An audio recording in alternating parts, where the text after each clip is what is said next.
Honorables députés nationaux et sénateurs, distingués invités, mesdames et messieurs, mes très chers compatriotes, conformément à l'article 77 de notre Constitution, j'ai l'honneur et le devoir de me présenter devant vous, représentant du peuple souverain, pour adresser à la nation ce message annuel sur l'état de notre pays.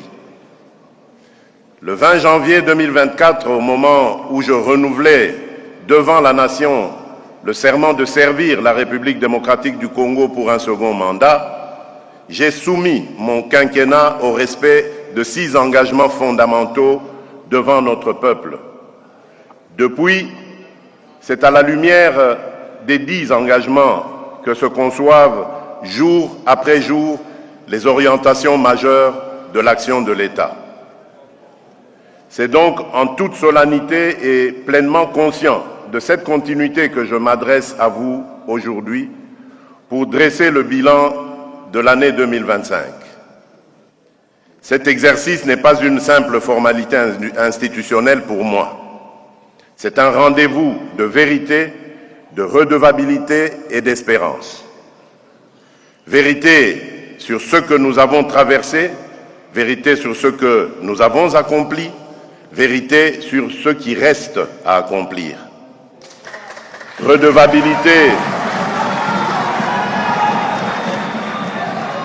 Redevabilité envers notre peuple qui a le droit de savoir dans quelle direction va la République. Espérance enfin, parce que malgré les épreuves, nous demeurons debout, résolument tournés vers l'avenir.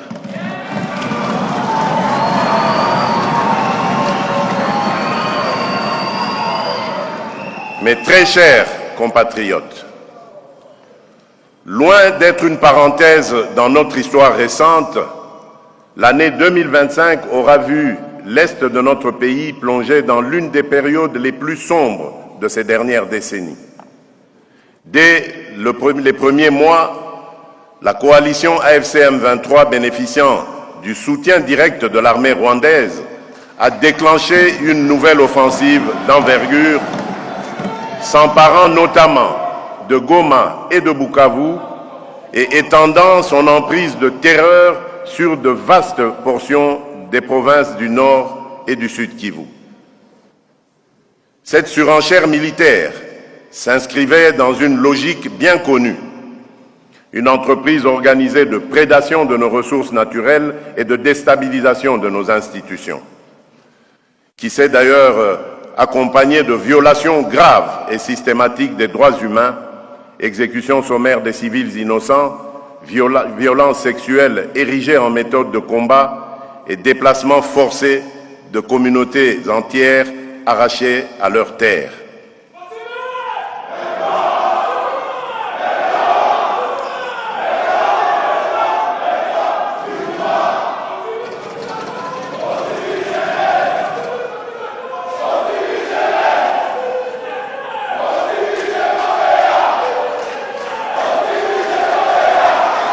Dans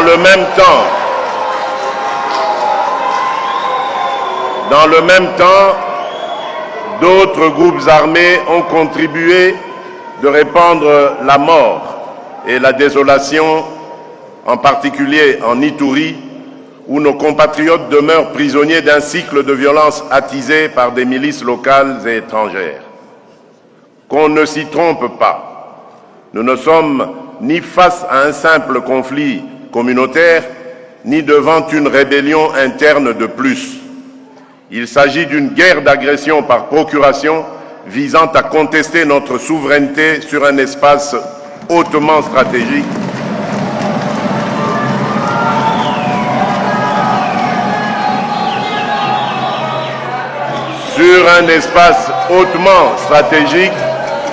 riche en minerais critiques et en potentialités économiques déterminantes pour l'avenir de notre nation. Face à cette agression, notre légitime riposte a été à la fois militaire, institutionnelle et diplomatique. Sur le terrain, les forces armées de la République démocratique du Congo, appuyées par la police nationale, les services de sécurité ainsi que les patriotes Wazalendo, ont opposé une résistance farouche à l'agresseur ainsi qu'à ses supplétifs. Elles ont contenu plusieurs offensives majeures de l'ennemi, stabilisé des axes vitaux, sécurisé des agglomérations stratégiques et protégé des corridors humanitaires. Dans des conditions logistiques, opérationnelles et humaines souvent extrêmement difficiles, nos forces ont démontré un courage et un patriotisme qui forcent le respect et l'admiration. Permettez-moi, avant de poursuivre, de m'incliner avec vous devant la mémoire de toutes les victimes des conflits et des violences qui ont encore cette année endeuillé nos familles, particulièrement à l'est de la République. À leurs proches, j'exprime au nom de la nation tout entière notre compassion la plus profonde. À celles et ceux qui portent encore les stigmates de ces drames, blessés, déplacés, populations contraintes à la peur et à l'errance, je veux dire, votre souffrance ne nous est ni étrangère ni indifférente. L'État est et restera à vos côtés. Je tiens dans le même élan à saluer avec respect et reconnaissance nos forces de défense et de sécurité, ainsi que les patriotes Wazalendo qui, au prix de sacrifices considérables, veillent sur nos frontières et protègent nos communautés. Par leur bravoure, ils incarnent au quotidien la résistance de notre peuple. La République leur est redevable et l'histoire retiendra leur nom et leur engagement.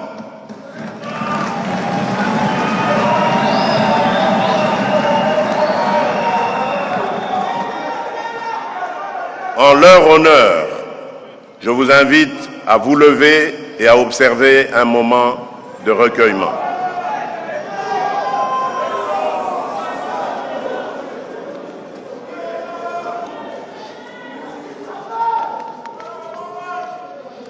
Je vous remercie.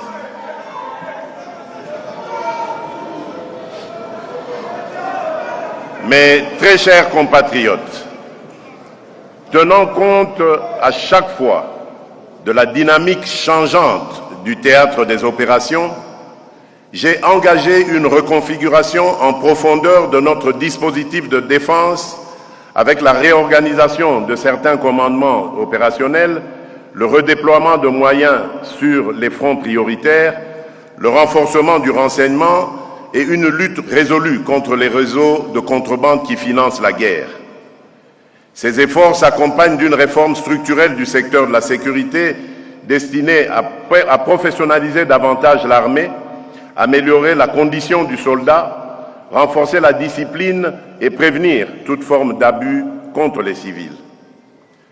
Nous ne tolérons ni les crimes des groupes armés, ni les dérives de ceux qui portent l'uniforme de la République. Sur le plan du partenariat international, l'année écoulée a marqué une transition majeure.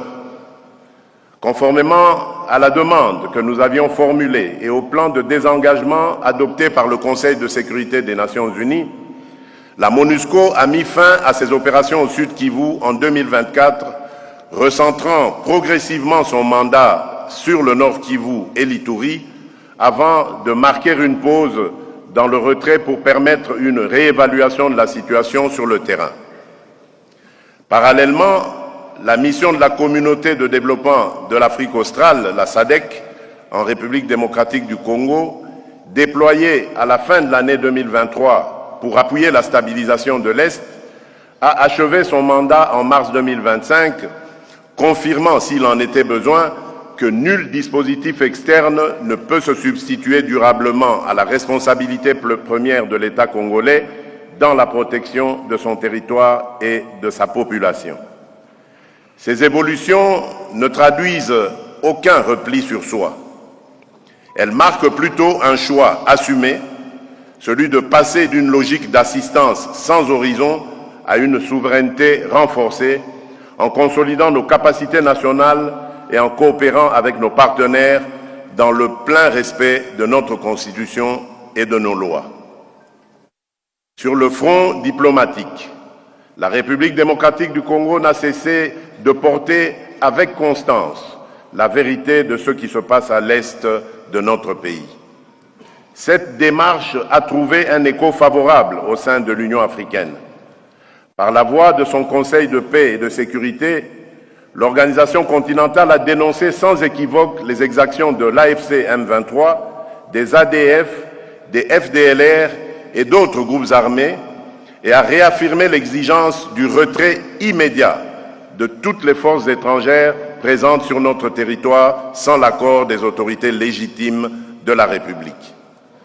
Au même moment, et pour la première fois depuis le début des agressions répétées contre notre pays, le Conseil de sécurité des Nations Unies a adopté la résolution 2773 condamnant explicitement l'agression du Rwanda contre la République démocratique du Congo et exigeant le retrait immédiat et inconditionnel de ces forces de notre territoire.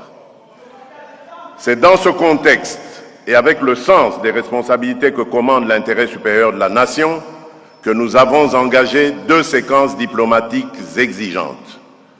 D'une part, une déclaration de principe signée en avril 2025, les négociations conduites avec l'appui des États-Unis d'Amérique, du Qatar, de l'Union africaine et d'autres partenaires ont abouti le 27 juin 2025 à la signature à Washington d'un accord de paix entre la République démocratique du Congo et le Rwanda, entré en vigueur à cette date et solennellement entériné au niveau des chefs d'État ce 4 décembre 2025.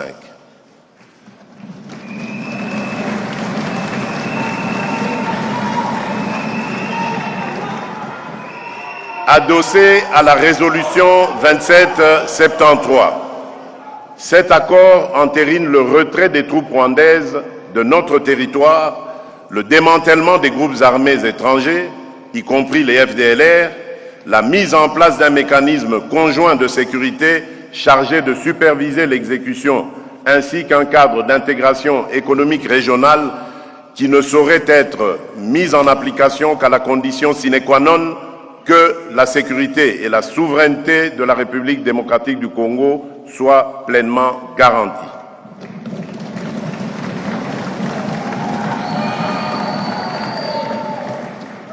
D'autre part, sous la médiation du Qatar et avec l'appui de l'Union africaine, nous avons conclu à Doha, le 15 novembre 2025, un accord cadre entre le gouvernement de la République démocratique du Congo et l'AFC M23 qui fixe les piliers d'un futur accord de paix global et définitif fondé sur le désengagement militaire de l'AFC M23, le cantonnement, le désarmement, la démobilisation et la réintégration ainsi que sur le rétablissement de l'autorité de l'État sur l'ensemble des zones occupées.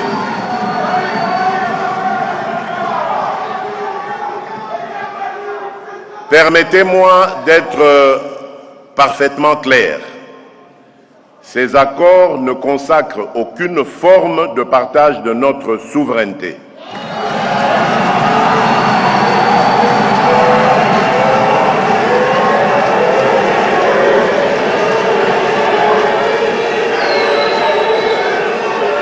Je disais, permettez-moi d'être parfaitement clair, ces accords ne consacrent aucune forme de partage de notre souveraineté.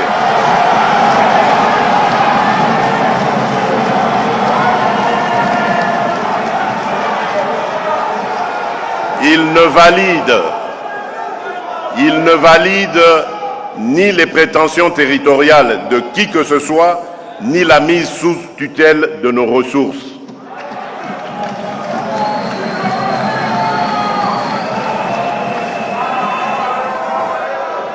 Il ne saurait non plus être interprété comme une amnistie déguisée des crimes perpétrés contre notre peuple.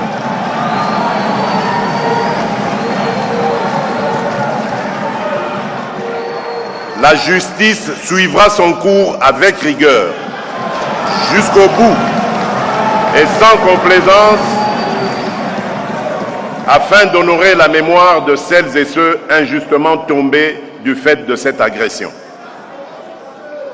Nous assumons ces accords comme des leviers stratégiques au service d'une paix juste et vérifiable, non comme une concession, mais comme l'expression d'une volonté ferme de conjuguer l'efficacité de notre défense à la puissance de notre action diplomatique. 4 priorités s'imposent désormais à notre action. 1. Obtenir le retrait total et vérifiable de toute force armée étrangère opérant sur notre territoire,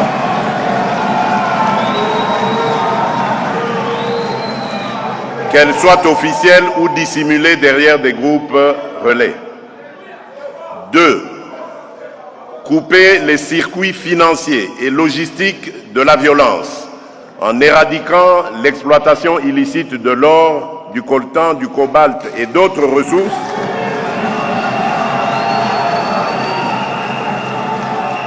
ainsi que la contrebande qui alimente ces réseaux. 3. Assurer la protection effective des civils, en particulier des femmes et des enfants, et garantir l'accès humanitaire aux zones affectées.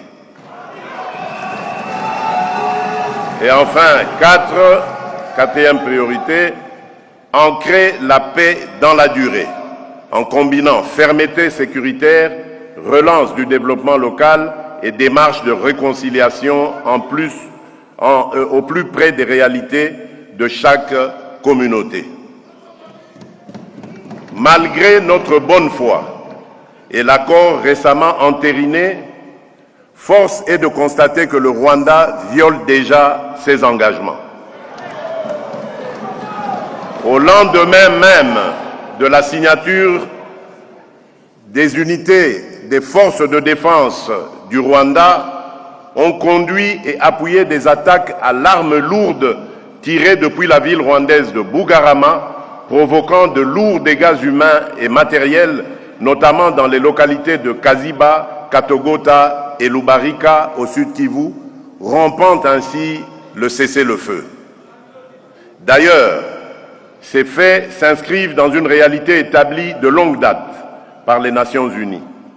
En effet, le groupe d'experts sur la République démocratique du Congo, dans son rapport final du 23 juin 2025, puis réitéré au 19 septembre 2025, conclut que les RDF exercent la direction et le contrôle effectif des opérations de l'AFC M23, engageant ainsi la responsabilité de l'État rwandais.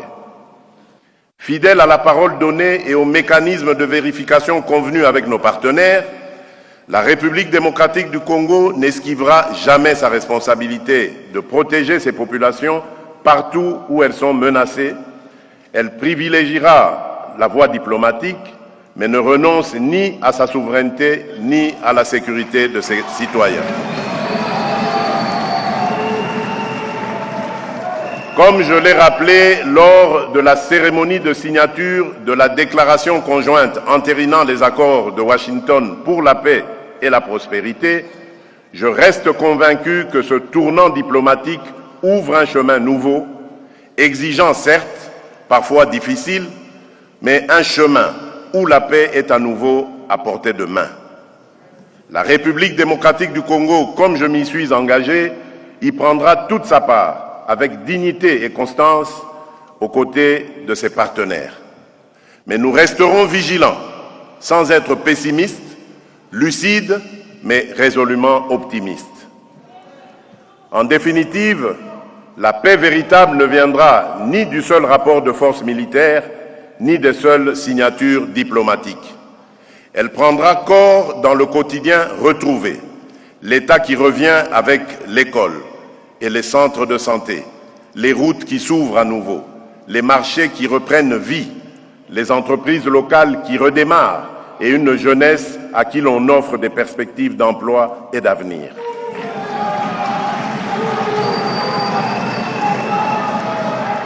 à mesure que l'autorité publique se réinstalle.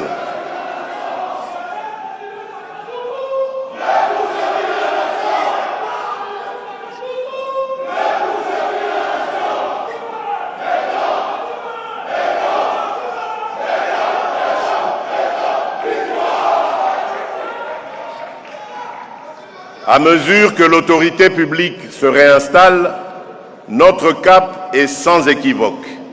Stabiliser durablement les espaces reconquis et organiser le retour progressif, sûr et digne de nos compatriotes déplacés. La reconstruction de l'Est sera à cet égard l'un des axes les plus déterminants de notre action. Tant qu'un seul village, tant qu'un seul quartier, tant qu'une seule colline de ce pays restera sous la menace des armes illégales, je considérerai que notre tâche n'est pas achevée.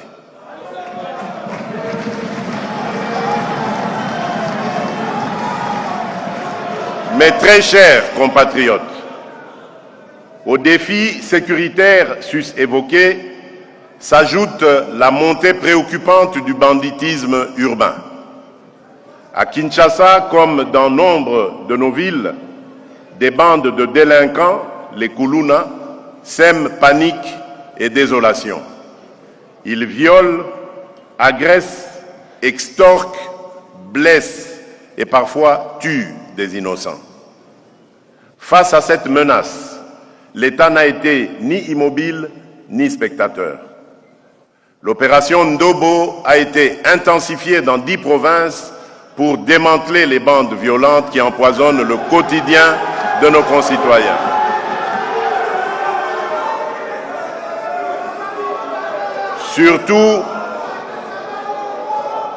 Surtout, nous avons engagé une gouvernance sécuritaire de proximité fondée sur l'écoute des populations et la responsabilisation des autorités locales. Des comités provinciaux et locaux de sécurité sont déployés et vulgarisés de Kinshasa au Congo central, du Haut-Katanga à la Chopo. Plus de 4500 membres, autorités administratives, élus, forces de défense et de sécurité, société civile, ont déjà été formés pour élaborer dans chaque entité des plans de sécurité adaptés aux menaces du terrain. Afin de doter la police nationale des moyens de sa mission, j'ai promulgué le 1er juillet 2025 la loi de programmation de la réforme policière pour 2026 à 2030. Elle prévoit sur 5 ans l'acquisition d'équipements adaptés, le recrutement et la formation de 90 000 nouveaux policiers, la mise à la retraite progressive de 10 000 agents et un vaste programme de construction et de réhabilitation d'infrastructures. Dans ce cadre, 700 nouvelles recrues suivent déjà leur formation à Kassangoulou, au Congo central, tandis que l'école de police de Kapalata dans la province de la Chopo, réhabilitée et portée à 2000 apprenants, s'apprête à accueillir de nouvelles promotions. Simultanément, nous avons poursuivi l'équipement en moyens de mobilité de l'ensemble des services, police nationale, Agence nationale de renseignement, Direction générale des migrations, Commission permanente des frontières, mécanisme gouvernemental de sécurité. Les administrateurs de territoire sont dotés de véhicules de fonction pour que l'autorité de l'État soit présente, active et réactive là où vivent nos compatriotes. Honorables députés nationaux et sénateurs, Mesdames et Messieurs, la stabilité de notre pays repose sur la paix au sein de chacune de nos communautés. C'est le sens de l'attention particulière portée aux affaires coutumières. Des audiences foraines ont été organisées. Des campagnes de médiation et de réconciliation ont été menées au Sud Kivu, au Mai-Ndombe, dans la Chopo, au Tanganyika, qui ont permis de résoudre de nombreux différends, de pacifier des zones entières et de favoriser le retour des déplacés. À Osio, dans la Chopo, un rituel de réconciliation a scellé le rapprochement entre les communautés Mbole et Lengola, tandis qu'un forum de la paix et du développement est en préparation pour l'espace Grand Bandundu. Par ailleurs, la certification des entités coutumières, la reconnaissance à titre pilote de plus de 350 chefs coutumiers dans le Haut-Ouélé, ainsi que le lancement d'un cadre de concertation multi-acteurs pour la mise en œuvre de la loi relative à la protection des peuples autochtones pygmées, traduisent notre volonté de réguler ce secteur sensible, de garantir les droits des communautés et de renforcer l'autorité de l'État sur l'ensemble du territoire sans renier nos traditions. Ainsi, dans la douleur d'une agression injuste, mais avec détermination, nous reconstruisons un appareil sécuritaire plus professionnel, plus proche du citoyen, mieux encadré et plus respectueux des droits humains. Nous voulons qu'aucune parcelle du territoire national ne soit abandonnée au désordre, à la loi des armes ou à l'arbitraire. Enfin, garantir la sécurité, c'est aussi mieux connaître celles et ceux que nous protégeons. Après des décennies de tentatives avortées, nous avons remis sur les rails le processus d'identification nationale. L'Office national d'identification de la population, l'ONIP, se prépare avec un budget stabilisé dès 2026 à lancer des opérations de collecte des données en mutualisant les acquis de la Commission électorale nationale indépendante. Les kits et les données d'enrôlement seront transférés à l'ONIP, de sorte que les électeurs enrôlés, dont les données biométriques seront mises à jour, bien sûr, puissent être les premiers à recevoir une carte d'identité nationale sécurisée.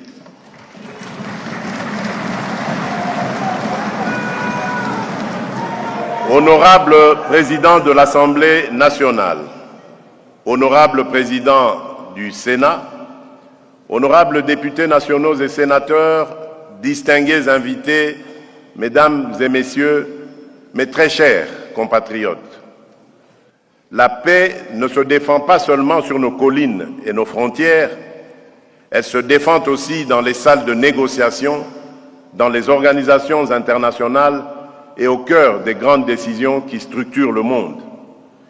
À ce titre, 2025 a vu se confirmer une réalité désormais incontestable.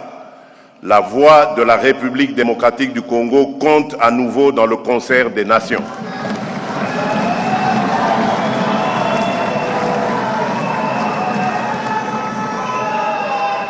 En effet, dans le prolongement de l'adoption par le Conseil de sécurité des Nations Unies de la résolution 2773, notre pays a été élu membre non permanent du Conseil de sécurité pour la période 2026-2027 avec 183 voix sur 187 après avoir